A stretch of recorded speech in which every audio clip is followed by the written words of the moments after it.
Parte 7, y final. Introducción dogmática del rol monárquico del Masíaj.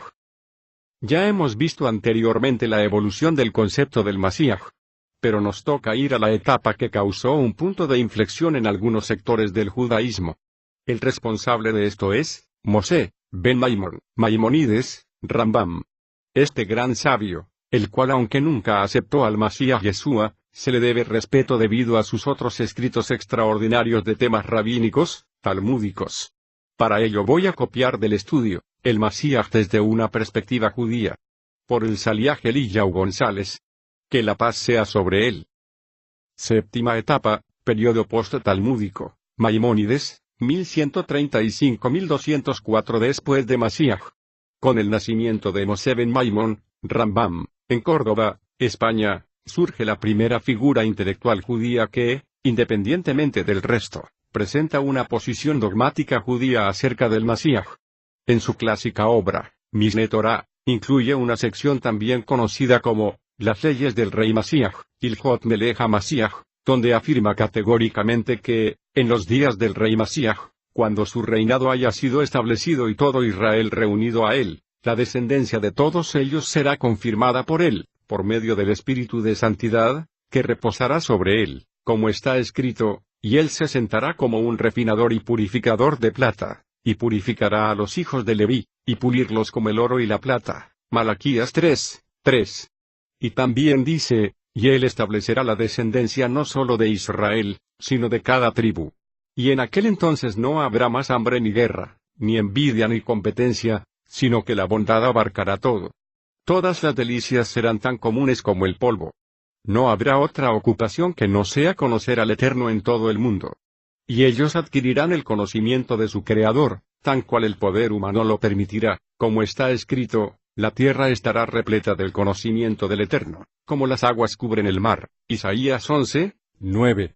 Es evidente que en Maimónides, la figura de Masíaj ben David absorbe completamente el resto de las figuras mesiánicas, incluyendo la noble figura de Masíaj ben Yosef, o el siervo sufriente de Hasem.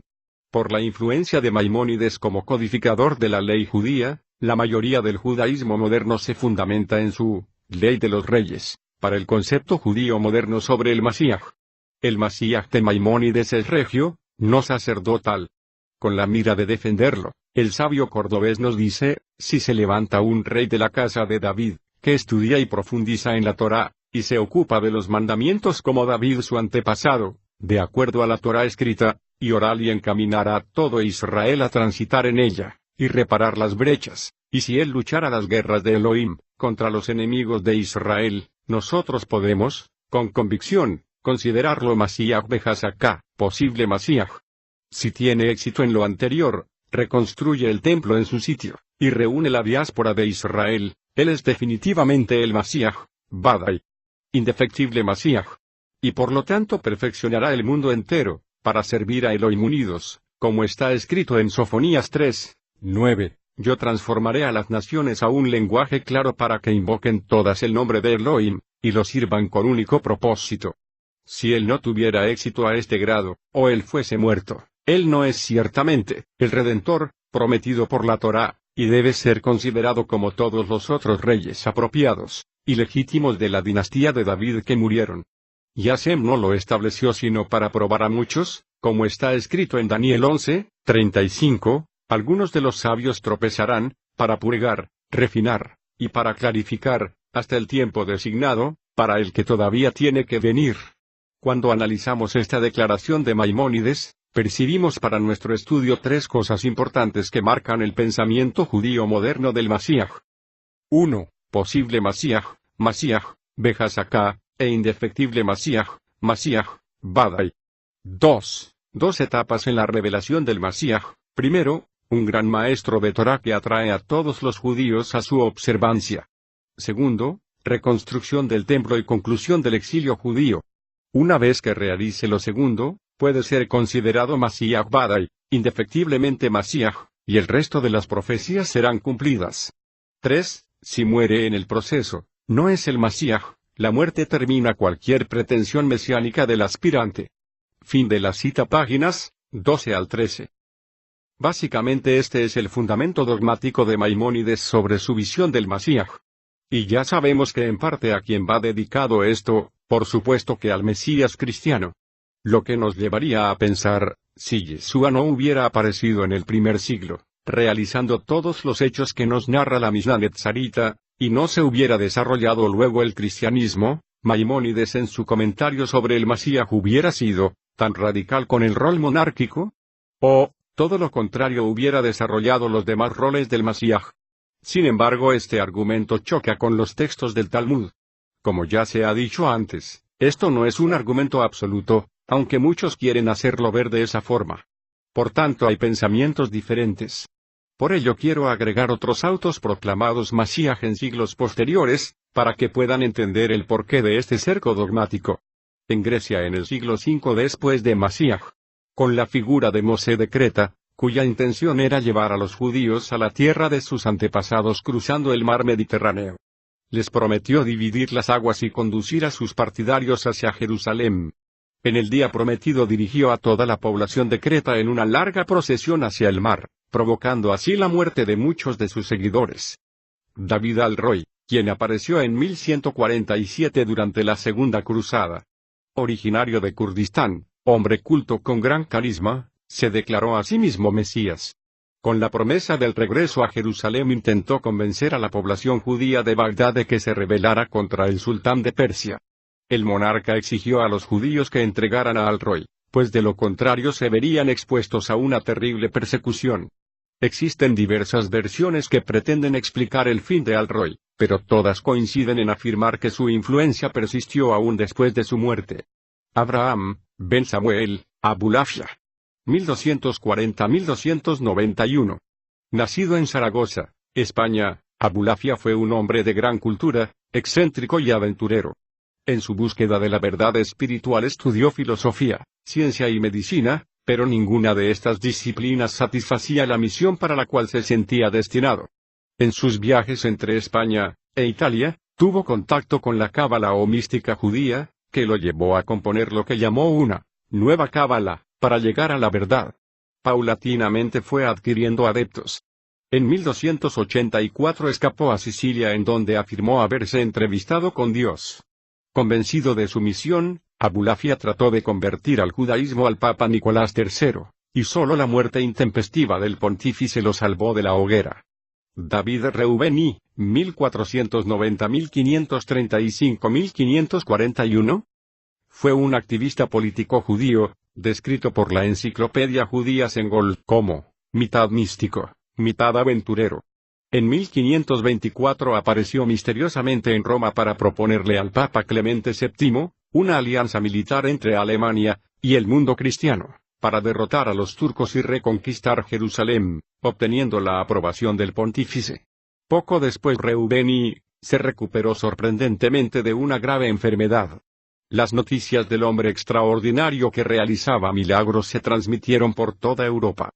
Reubeni murió encarcelado en la prisión de la Inquisición en España. Sabtai, Zbi, Esmirna, Imperio Otomano. 1 de agosto de 1626, Ulcinj, Montenegro. 17 de septiembre de 1676, fue un rabino judío que afirmó ser el Mesías. Inspirador de uno de los movimientos mesiánicos más importantes de la historia judía, es el fundador de la secta turca de los sabateos. Moshe, Haim Luzzatto. Padua, República de Venecia, 1707. Acre, Imperio Otomano, 1747, fue uno de los rabinos italianos más notables de la historia. Se dice que, en 1727 le sucedió al rabino Luzzatto uno de los acontecimientos que marcaron su vida.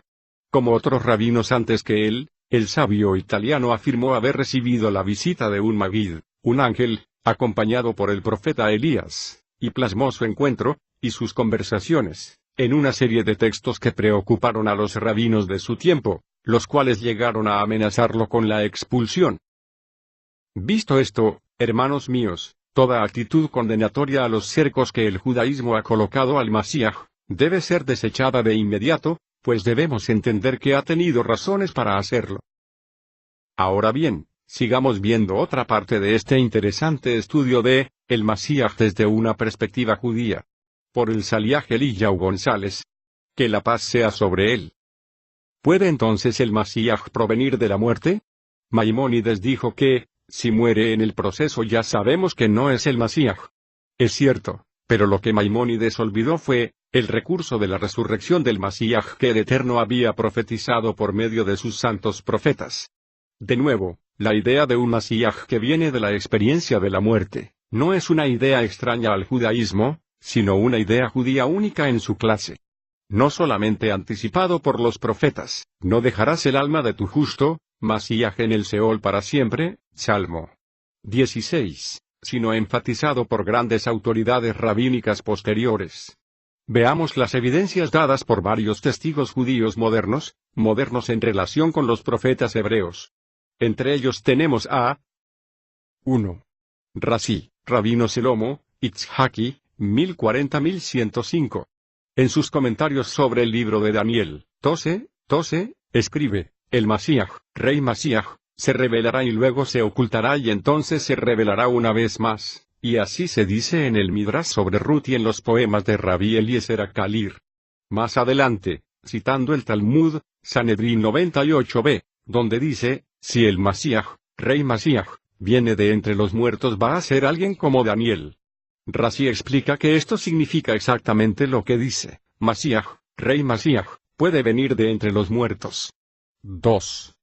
Hiam Midini, el gran erudito rabino Hiam Midini, en su obra, Sdei, Shemed, Peyat-Asadeh, Maarechet Aleph, Oteyin, conecta la declaración de Daniel, mencionada en Rashi, con la declaración talmúdica encontrada en Sanedrín 98a, y declara, si la generación es merecedora del Masíaj, rey Masíaj, vendrá de los muertos, es decir, en las nubes del cielo, y entonces todo el mundo lo aceptará sin reservas. Pero si no es merecedora vendrá de los vivos, es decir, si su generación se comporta como un burro. Es de señalar, que burro, del hebreo hamor tiene doble significado. Por un lado indica la naturaleza del corazón del hombre pagano. Por el otro, lo material, es decir, una generación que solamente piensa en lo terrenal. Que el Masíaj venga montado en un burro, significa entonces que su generación no era digna, porque solamente estaba poniendo sus ojos en lo material, no en lo espiritual, es decir, un gobierno y un libertador al estilo de los hombres, no según Eloá. 3. Yosef Hiam. El Ben Ishai. En su comentario sobre Sanedrín 98a, como aparece en su obra, Ben Yoyada, explica que hay un Masíaj Ben Yosef que puede venir de entre los muertos. 4. El Zohar, Parasá Balak, en su explicación de la Parasá o sección de la Torá conocida como Balak, establece que el Masíaj, rey Masíaj, debe morir, es decir, ir a un nivel espiritual más alto, y volver luego manifestándose a Israel con el nuevo nivel que ha alcanzado. Esto está en absoluta línea con la enseñanza de nuestro Santo Maestro, de que el Masíaj debía sufrir para poder entrar en su gloria, Hillel 24, 15 y siguientes. 5. Jehudá, Abarbanel. 1474-1508. Finalmente el sabio Abarbanel en su libro Yeshuot, Mesijó. Parte 2, tema 2, capítulo 1. Afirma, el Masíaj, rey Masíaj, tendrá que morir para purificar su generación. Y él va a esperar en un estado espiritual, hasta que se levante de entre los muertos, como se dice en el Talmud en el Tratado Sanedrín, 98b. Todas estas fuentes judías comparten un mismo punto de vista, a saber que el Masíaj viene de una experiencia de muerte y resurrección. Si muere y no resucita, no es el Masíaj. Pero si muere y resucita, entonces es el Masíaj y podemos estar seguros que en su posterior y final manifestación a Israel, cumplirá todo lo que le ha sido asignado, y nuestro pueblo correrá a él aceptándolo sin reservas. Entonces, todos los fallidos Masíaj de nuestro pueblo, lo han sido porque ante la experiencia de la muerte, no pudieron vencerla y permanecen en la tumba fría esperando la resurrección final de los muertos. Solamente uno que haya podido vencer la muerte, puede ser aceptado como Masíaj judío anunciado por nuestros profetas y sabios. Cuando ponemos todo esto en perspectiva sabemos que el único que cumple con ese requisito es nuestro Santo Maestro, Yeshua ben Yosef, de la casa real de David. Ahora permanece en su estado velado o escondido y desde allí, cuando el Eterno lo decida, será manifestado a todo Israel. Fin de la cita, páginas 22-24. Nuestro Mashiach, el Seol, sepultura, no lo pudo contener. Tenemos textos en el Tanaj y la Mishnah Netzarita o Brita Dasa que todos los creyentes en Yeshua conocemos. Por tanto, podemos estar seguros que Yeshua demostró quien decía que era, el Mashiach de Israel y del mundo. Hay innumerables cosas más que podemos hablar del Mashiach, por la Tanaj, la Mishnah Netzarita, el Talmud, el Zohar o los Midrash, pero la intención de estos comentarios es solo mostrar el Mashiach que no ve el cristianismo ni el judaísmo. Si el Eterno me lo permite, en futuros comentarios ampliaremos más detalles que aquí no se muestran del Mashiach Yeshua, el enviado de Elohim. Si Mashiach ven pronto, y en nuestros días. Elisha ben Medahim. Agradecimientos al Dios Altísimo, por su gran amor y misericordia, que pueda estar siempre en su mente para bien y para Salom. A mis autoridades de la Alianza Netzarita Internacional, a mí, Saliach Caleb Soto, Saliach Mosé Pérez, por el envío de material de estudio. Que Akadosh Baruj Hu le siga otorgando bendiciones, en toda forma, manera o sentido.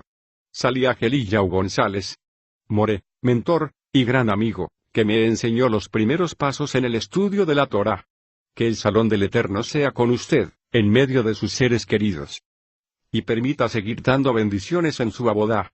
Y a todos ustedes, hermanos míos, los cuales son la única razón de que se realicen estos trabajos.